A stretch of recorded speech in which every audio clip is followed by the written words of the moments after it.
눌러주세요. 시청자 여러분 안녕하십니까? 비즈니스 투데이 고유경입니다. 1월 7일 목요일 오늘의 주요 뉴스 전해드립니다. 첫 소식입니다.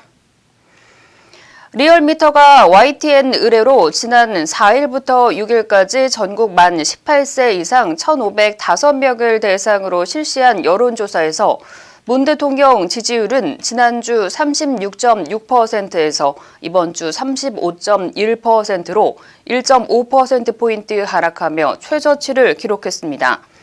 부정평가는 지난주 59.9%에서 61.2%로 1.3%포인트 상승하며 처음으로 60%를 넘었습니다. 지역별로는 호남을 제외한 모든 지역에서 문 대통령 국정 수행에 대한 부정평가가 긍정평가를 앞질렀습니다.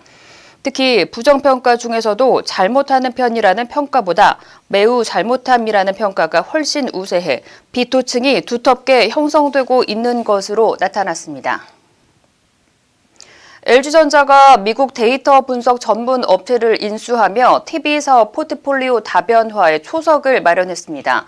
7일 LG전자는 미국 실리콘밸리에 본사를 둔 데이터 분석 스타트업 알폰소에 약 8천만 달러를 투자하고 지분 50% 이상을 확보했습니다. 이는 LG전자가 소프트웨어 분야에서도 유망 업체를 인수하며 시너지를 꾀하는 전략으로 풀이됩니다. LG전자는 이번 인수를 계기로 기존 주력 사업의 디지털 전환을 접목해 콘텐츠와 소프트웨어 분야로 TV 사업을 확대할 전망입니다. 삼성전자가 TV 신제품 출시 행사인 삼성 퍼스트룩 2021에서 미니 LED TV인 네오 QLED를 세계 시장에 처음 공개했습니다. 미니 LED TV는 광원 역할을 하는 백라이트 주변에 100에서 200 마이크로미터 크기의 LED를 촘촘하게 넣은 LCD 기반 TV로 기존 LCD TV보다 성능을 대폭 개선한 제품입니다. 삼성전자 영상 디스플레이 사업부장 한종희 사장은 이날 전보다 다양한 사용자의 라이프 스타일을 반영하고 우리 모두의 미래와 환경을 보호하는 스크린포홀 시대를 개척해 나갈 것이라고 밝혔습니다. 기아차의 충전식 하이브리드 전기차인 시드 웨건 플러그인 하이브리드가 최근 유럽 유명 자동차 전문지가 선정한 2021 최고의 차에 선정됐습니다. 시드 웨건 플러그인 하이브리드는 60km까지 전기로만 운행이 가능하며 작년 1월 출시돼 지금까지 스웨덴에서만 4,000대 이상이 판매됐습니다. 심사위원단은 시드 웨건 플러그인 하이브리드는 실용적이고 기능적이며 안전하고 경제적인 점 등 많은 장점이 있다며 무엇보다도 친환경적인 면이 돋보였다고 평가했습니다.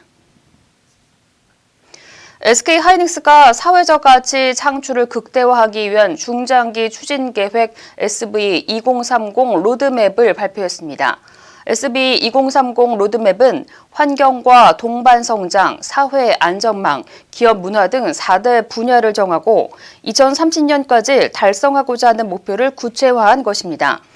SK하이닉스는 최 회장의 새로운 기업가 정신이라는 화두와 연계해 향후 10년간의 사회적 가치 창출 중장기 목표를 구체화하는 선언을 하게 됐다고 설명했습니다.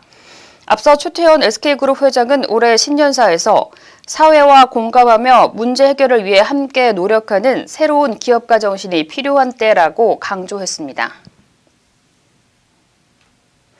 현대 기아자동차는 기술연구소에서 직원들이 아이디어를 내고 직접 제작한 미래 모빌리티를 선보이는 올유 아이디어 페스티벌 시상식을 개최했습니다.